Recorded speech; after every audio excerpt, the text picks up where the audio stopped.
হরে কৃষ্ণ কৃষ্ণ কৃষ্ণ হরে হরে, হরে রাম রাম রাম হরে হরে। আপনি যদি অল্প বয়সে ভগবানকে বেছে নিতে পারেন, বৃদ্ধ বয়সে কি হবে আপনার জানেন? শুনুন তাহলে। অল্প বয়সে আপনি যদি ভগবানকে বেছে নিতে পারেন, মোহ ত্যাগ করতে পারেন, তাহলে বৃদ্ধ বয়সে ভগবান আপনাকে বেছে নেবেন।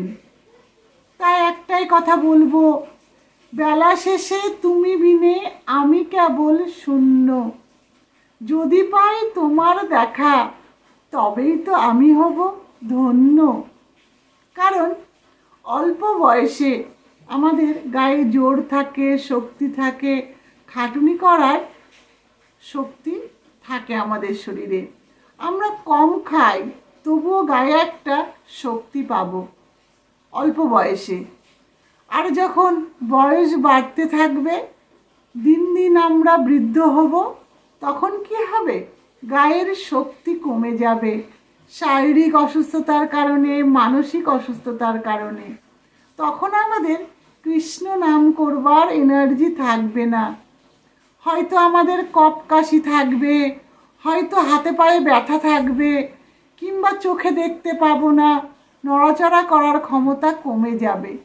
তখন যদি আমরা বলি কৃষ্ণ নাম করব, তখন কি মনে হবে?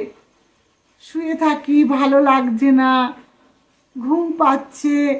তো তাই বলবো, অল্প বয়সে যদি কৃষ্ণ নাম করতে পারেন, ভগবানের পথ বেছে নিতে পারেন, তাহলে বৃদ্ধ বয়সে ভগবান আপনার সঙ্গী হবেন।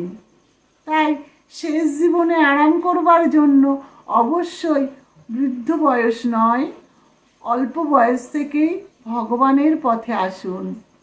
কারণ বৃদ্ধ বয়স আসতে না আসতেই কবে আমরা এই জগৎ ছেড়ে চলে যাব আমরা কেউ জানি না।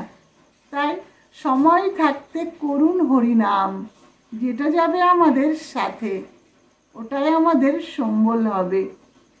তাই সকল কৃষ্ণ ভক্ত বন্ধুদেরকে আমি বলবো, সময় নষ্ট না করে অল্প বয়স থেকেই কৃষ্ণ নাম করা শুরু করুন। হরে কৃষ্ণ।